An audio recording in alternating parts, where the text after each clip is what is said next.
ಪರವಾಗಿಲ್ಲ ಬಿಡಿ ಸರ್, ನಂದಂತೂ ಇವತ್ತಿನ ಸಂಪಾದನೆ ಚೆನ್ನಾಗಾಯ್ತು. ಚೆನ್ನಾಗಿ ಅಂದ್ರೆ ಎಷ್ಟಾಯ್ತು? ಅದನ್ನ ನಾನು ಯಾಕೆ ನಿಮ್ಗೆ ಹೇಳ್ಬೇಕು? ನಾನ್ ನಿಮಗ್ ಕೇಳ್ದಾಗ ನೀವ್ ಹೇಳಿಲ್ಲ ತಾನೆ? ನಮಗ ತಿಂಗಳಿಗೆ 30,000 ಕೊಡ್ತಾರ. 15,000 ತನಕ ಬೋನಸ್ ಸಿಗ್ತದ. ಅಷ್ಟೇನಾ?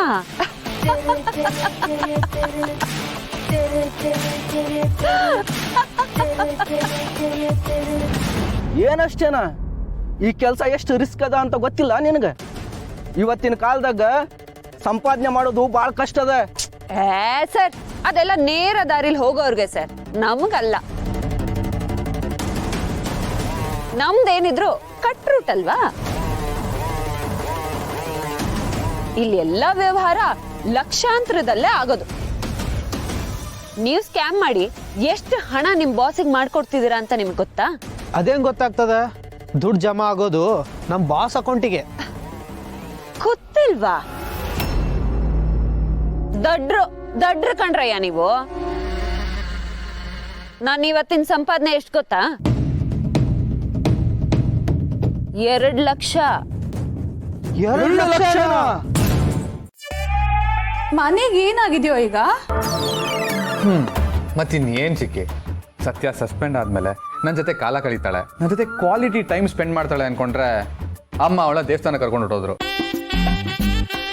ಒಟ್ನಲ್ಲಿ ಈ ಗಂಡ ಅನ್ನೋ ಪ್ರಾಣಿಗೆ ಮರ್ಯಾದಿನೇ ಇಲ್ಲ ಅಂದಂಗೆ ಆಗೋಯ್ತು. ಅಂತೂ ನಮ್ ಕಾರ್ತಿಕ್ ಸಾಹೇಬ್ರು ತನ್ನ ಹೆಂಡತಿನ ಮಿಸ್ ಮಾಡ್ಕೊಳ್ತಾ ಇದಾರೆ ಅಂತ ಆಯ್ತು ಅಲ್ವಾ? ಮತ್ತೆ ಇವಾಗ ಹೋಗಿದ್ದಾರೆ, ಅಲ್ಲಿ ಹೋದ್ಮೇಲಾದ್ರೂ ಒಂದು ಫೋನು ಮೆಸೇಜ್ ಏನೂ ಇಲ್ಲ, ನಮ್ಮನ್ನೆಲ್ಲ ಮರ್ತೋಗಿದ್ದಾರೆ. ಹೌದು ಕಾರ್ತಿ, ನನಗೂ ಫೋನ್ ಮಾಡಿಲ್ಲ, ಅಕ್ಕನೂ ಮಾಡಿಲ್ಲ, ಸತ್ಯನೂ ಮಾಡಿಲ್ಲ. ಅವ್ರಿಬ್ರು ಒಟ್ಟಿಗೆ ಇದ್ರೆ ಎಲ್ಲಾನು ಮರ್ತೋಗ್ತಾರೆ ಚಿಕ್ಕಿ. ಗಂಡ ಮನೆ ಯಾವುದು ಬೇಡ, ಇವಳು ಅಷ್ಟೇ, ನಮ್ಮಮ್ಮನೂ ಅಷ್ಟೇ. ಇರ್ಲಿ, ವಾಪಸ್ ಬರ್ತಾರಲ್ಲ ಆಗ ನಾವು ಚೆನ್ನಾಗಿ ವಿಚಾರಿಸ್ಕೊಳ್ಳೋಣ ಕಾರ್ತಿ, ಯಾಕೆ ಹೀಗೆ ಮಾಡ್ತಾರೆ ಅಂತ ಕೇಳೋಣ.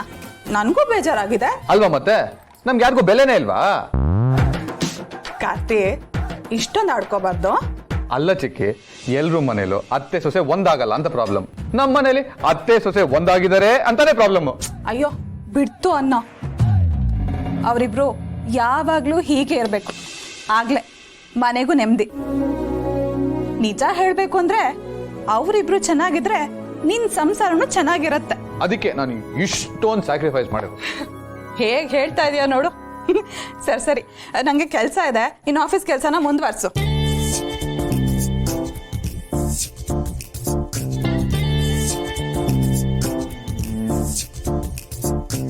ಒಂದು ಫೋನ್ ಮಾಡ್ಬೇಕಲ್ವಾ?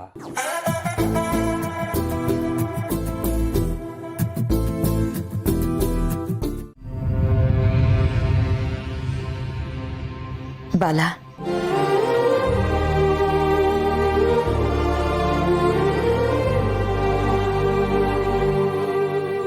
ಈ ಸಲ ನಿನ್ ನಂಬಿಕೆನ ಸುಳ್ಳು ಮಾಡಲ್ಲ. ನಿನ್ ಮನ್ಸಲ್ಲಿ ನಾನು ಬದಲಾಗ್ಬೇಕು ಅನ್ನೋ ಆಸೆ ಇದೆ ಅಲ್ವಾ? ಅದಕ್ಕೆ ತಾನೆ ನೀನ್ ನಿನ್ ಮದ್ವೆನ ನಿಲ್ಸಿ ನನಗೆ ಅವಕಾಶ ಕೊಟ್ಟಿದ್ದು. ಈ ಸಲ ನನ್ನ ಪ್ರೀತಿನ ಪ್ರೂವ್ ಮಾಡ್ತೇನೆ. ನಿನಗೆ ತಕ್ಕ ಹೆಂಡತಿ ಅಂತ ನೀನೇ ಹೇಳ್ಬೇಕು, ಆ ರೀತಿ ಮಾಡ್ತೀನಿ. ಆ ರುಕ್ಕು ನಿನ್ನನ್ನು ಬಿಟ್ಟು ಹೋಗ್ಬೇಕು, ನೀನೇ ಅವಳನ್ನ ಹೊರಗೆ ಕಳಿಸ್ಬೇಕು. ಹಾಗೆ ಮಾಡ್ತೀನಿ. ಇಷ್ಟು ದಿನನೇ ಒಂದು ಲೆಕ್ಕ ಅಂದರೆ ಇನ್ನು ಮುಂದೆ ಇನ್ನೊಂದು ಲೆಕ್ಕ.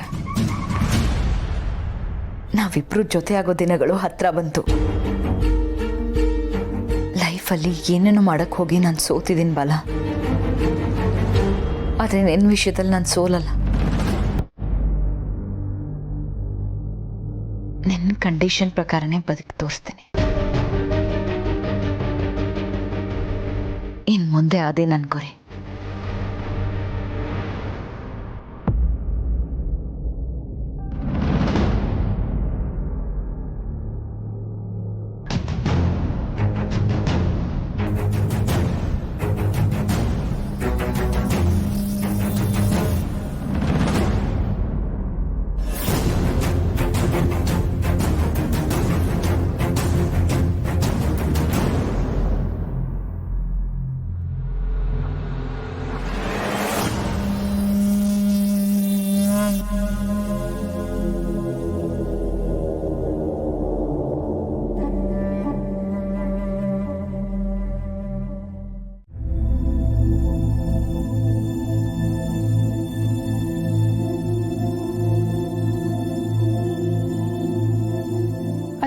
ಏನಾಯ್ತು? ಯಾಕಿಬ್ರು ಇಲ್ಲಿದ್ದೀರಾ? ಏನೇ ಇಲ್ಲ ಕಣೆ, ನಮ್ಮ ಬಾಲ ಅವಳ ಮಾತಿಗೆ ಕಟ್ಟಿ ಬೀಳ್ಬಾರ್ದಾಗಿತ್ತು. ಅವಳು ಎಂಥ ಅವಳು ಅಂತ ಗೊತ್ತಿದ್ರು ಸಹಿತ ಮತ್ತೆ ಅದೇ ತಪ್ಪು ಮಾಡ್ದ. ಜಿ, ನಾನು ತಪ್ಪು ಮಾಡಲಿಲ್ಲ. ಅವಳ ಮಾತಲ್ಲಿ ನನಗೆ ಪಶ್ಚಾತ್ತಾಪ ಕಾಣಿಸ್ತು. ಅದಕ್ಕೆ ಒಂದು ಅವಕಾಶ ಕೊಡೋಣ ಅಂದ್ಕೊಂಡೆ ಅಷ್ಟೇ. ನಾಯಿ ಬಾಲಕ್ಕೆ ದಬ್ಬೆ ಕಟ್ಟಿದ್ರೆ ಅದು ನೆಟ್ಕಾಗತ್ತಾ? ಹೋಗ್ಲಿ ಬಿಡಿ ಅಜ್ಜಿ. ಮಾವನ್ಗೆ ಸರಿ ಅನ್ಸಿದ್ದನ್ನೇ ಮಾಡಿದ್ದಾನೆ. ಮುಂದೆ ಏನಾಗುತ್ತೆ ಅಂತ ಕಾದ್ ನೋಡೋಣ. ಏನೂ ಆಗಲ್ಲ ರುಕ್ಕು. ಬಾಲ ಹೇಳ್ದ ಅಷ್ಟು ಕೆಲಸಗಳನ್ನ ನೀನೇ ಮಾಡಬೇಕು. ಇಷ್ಟು ದಿನ ಅವಳು ಏನು ಮಾಡಿದಾಳೆ? ಈಗಲೂ ಮಲಗಿದಾಳೆ ಅನ್ಸುತ್ತೆ. ಪತ್ತೆನೇ ಇಲ್ಲ ನೋಡು. ಇಲ್ಲ ಅತ್ತೆ, ಸಂಜೆಯಿಂದ ಸಪ್ಪಗಿದ್ಲು. ಆದರೆ ಈಗ ಬೋಂಡ ಅಂಗಡಿಗೆ ಏನೇನು ಬೇಕೋ ಅದನ್ನೆಲ್ಲ ಕಟ್ ಮಾಡ್ಕೋತಾ ಇದ್ದಾಳೆ.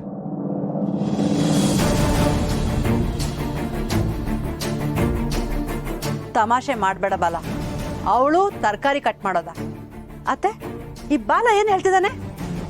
ಏನು ಹೇಳ್ತಾ ಇದ್ದಾನೆ ಅಂತ ನೋಡಿದ್ರೆ ಗೊತ್ತಾಗತ್ತಲ್ಲ. ಬಾ.